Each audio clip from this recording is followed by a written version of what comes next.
नमस्कार मित्रों, स्वागत है आप सभी का हिंदी आलोक यूट्यूब चैनल पर। यूपी पीजीटी परीक्षा जो एडेड महाविद्यालय एडेड इंटर कॉलेज की है, उसकी आधिकारिक उत्तर कुंजी कल जारी कर दी है आयोग ने। और जब से आधिकारिक उत्तर कुंजी जारी हुई है पीजीटी परीक्षा की, मैं लगातार अच्छे विद्यार्थियों के संपर्क में हूँ और कल से लेकर आज तक लगभग 24 घंटे में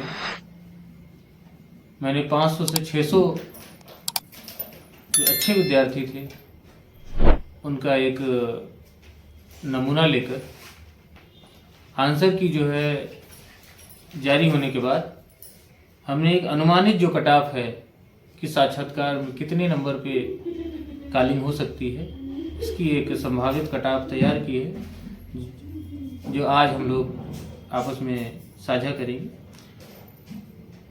क्योंकि एग्जाम देने के बाद हर परीक्षार्थी के दिमाग में बस यही प्रश्न है कि कितने प्रश्न पर हम इंटरव्यू के लिए हमें कॉलिंग हो जाएगी। तो मैंने अपने अनुभव से और कई अपने साथियों से इलाहाबाद विश्वविद्यालय, BHU, लखनऊ विश्वविद्यालय और जो भी विश्वविद्यालय अच्छे विश्वविद्यालय हैं उनके अच्छे विद्यार्थियों से संपर्क करके हमने जो अनुमानित एक कट ऑफ जारी की है। मेरा विश्वास है कि एक आध प्रश्न ऊपर नीचे हो सकता है, नहीं तो स्थिति यही रहेगी जब आयोग की कट ऑफ भी आएगी।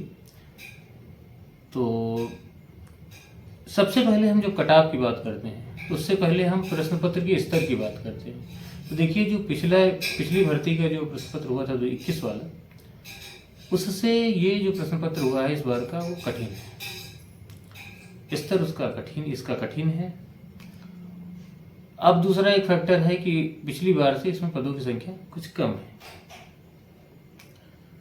किंतु जो प्रश्न पत्र का स्तर है, चाहे संस्कृत के प्रश्न रहे हों, चाहे साहित्य में जो पूछने का इनका पैटर्न है, वो बिल्कुल बदल गया है। और जैसा कि परीक्षार्थी उम्मीद करके गया था कि वन लाइनर आएगा और हम बहुत अच्छा कर लेंगे, तो ऐसा कुछ हुआ नहीं है। तो मैंने जब बातचीत की और काफ़ी विद्यार्थियों से बात की तो मुझे ऐसा लगा कि 85 से 90 के बीच तो बहुत सारी भीड़ है, बहुत सारे विद्यार्थी। लेकिन 90 प्लस 90 से 95 के बीच जब हम आते हैं तो विद्यार्थियों की संख्या, जो प्रतियोगी परीक्षा संख्या है, वो कम हो जाती है। 95 प्लस और कम हो जाती है। 95-100 के बीच भी काफ़ी लोग हैं लेकिन कम है, और 100 के ऊपर तो इक्के दुक्के लोग हैं। मतलब मेरा अनुमान है कि शायद 10 या 15 कैंडिडेट होंगे, इससे अधिक 100 से ऊपर नहीं होंगे।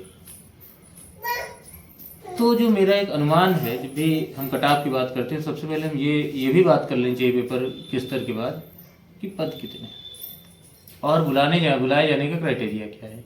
तो आयोग सामान्यतः 3 गुना पद का 3 गुना साक्षात्कार के लिए बुलाता है। इसमें एक बात और होती है कि बालक वर्ग और बालिका वर्ग के अलग अलग पोस्ट हैं। बालिका वर्ग के जो पोस्ट होते हैं वो गर्ल्स कॉलेज के लिए होते हैं, गर्ल्स इंटर कॉलेज के लिए, और बालक वर्ग और बालिका वर्ग की जो सीटें हैं वो छात्राओं के लिए आरक्षित होते हैं। तो इसमें हम देखते हैं कि पद कितने थे। तो सबसे पहले हम जब नोटिफिकेशन देखेंगे तो नोटिफिकेशन में सबसे पहले देखते हैं कि जो बालक वर्ग में कुल पद हैं 81, इनमें जो अनारक्षित है वो 53 पद है। 53 का मतलब ये हुआ कि 53 का 3 गुना, यानी 159 या 160 या 165, जो वैसे 3 गुना 159 हुआ।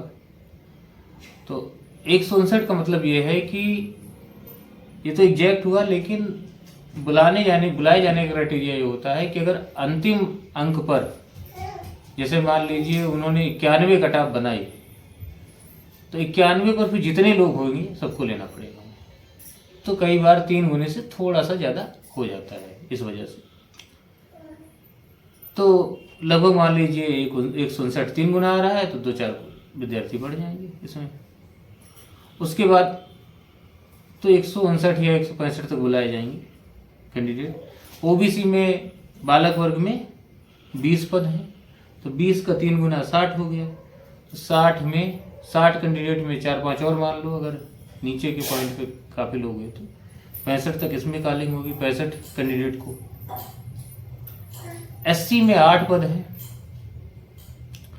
SC में जब 8 पद हैं बालक वर्ग में, तो इसका 3 गुना 24 होता है। 25-26 मान लो, इतने ही बालक वर्ग में बुलाए जाएंगे। और ST में चूंकि कोई पद नहीं है, तो ये सामान्य में ही चले जाएंगे। ST में जो भी अप्लाई किया होगा, ST में क्या वो सामान्य नहीं आएंगे। EWS में कुल पदों का 10% होता है, तो 81 पद हैं कुल, तो लगभग 8 या 9 पद EWS के होंगे। इस लिहाज से देखा जाए तो 25 से 30 विद्यार्थी EWS के बुलाए जाएंगे बालक वर्ग में। अब अगर हम बालक वर्ग की कटाव की बात करें, जो हमने अनुमान किया है, इसके बाद हम आगे अगर बालिका वर्ग की देखें, हम पदों की पहले बात कर लेते हैं। तो अनारक्षित में केवल 4 पद है बालिका वर्ग में। तो अगर 4 पद के सापेक्ष देखें तो 3 गुना 12 होता है। 12 से 15 छात्राओं को बुलाया जाएगा इसमें बालिका वर्ग में। OBC में 0 पद हैं, SC में 0 पद हैं, ST में 0 पद हैं बालिका वर्ग में। तो इन पर तो सवाल ही प्रश्न ही नहीं उठता, तो ये लोग सामान्य में ही आएंगे। EWS भी, क्योंकि कुल का 10% कुल का जो है 10% होता है, तो 4 पद पे शायद एक आध कोई पद हो, तो कुल मिला के मोटा मोटा बालिका वर्ग में यही 12 पद हैं। और 12 पद के सापेक्ष 4 पद हैं, 4 पद के सापेक्ष 12 से 15 बालिकाओं को बुलाया जाएगा साक्षात्कार के लिए। तो ये तो हो गया कितने लोगों को बुलाया जाएगा। अब अगर हम मेरिट की बात करें तो देखिए 100 से ऊपर 10-12 लोगों से ज़्यादा लोग नहीं हैं। कहने के लिए तो लोग फेसबुक पर लिख रहे हैं कि 121 सही है, 122 सही है, लेकिन वो फेक है।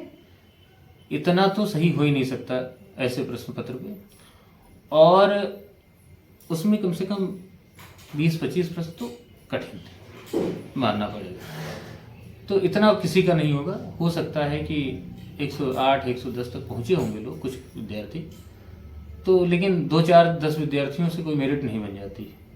तो मेरा अनुमान ये है, जब हमने संख्या देख ली कितने लोगों को कॉलिंग होगी, तो जो UR है, अनारक्षित है बालक वर्ग की, मैं सबसे पहले बात करते हैं कटाव की।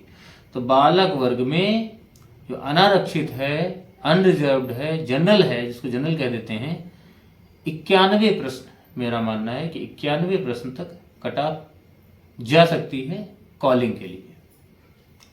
OBC में क्योंकि 60 लोगों की कॉलिंग होनी है, तो लगभग 94 प्रश्न जो है OBC में कॉलिंग हो सकती है बालक वर्ग में। UR में हमने 91 कहा, इसलिए कहा क्योंकि 159 वैसे आ रहा है 3 गुना करने से, और 165 तक कॉलिंग होगी 165 विद्यार्थियों की, तो इसमें 91 तक पहुंच जाएगा। ये आपको विदित होगा कि जो प्री की पहले एग्जाम की जो कट ऑफ होती है वो हमेशा जनरल की थोड़ा सा कम रहती है EWS OBC से, क्योंकि इसमें पद अधिक होते हैं और पहले चरण में ओवरलैपिंग नहीं होती, तो इसलिए ये अंतर आता है। फाइनल जब मेरिट बनेगी सिलेक्शन की तो जनरल की सबसे अधिक रहेगी, उसके बाद OBC, EWS, SC, ST इस तरह से।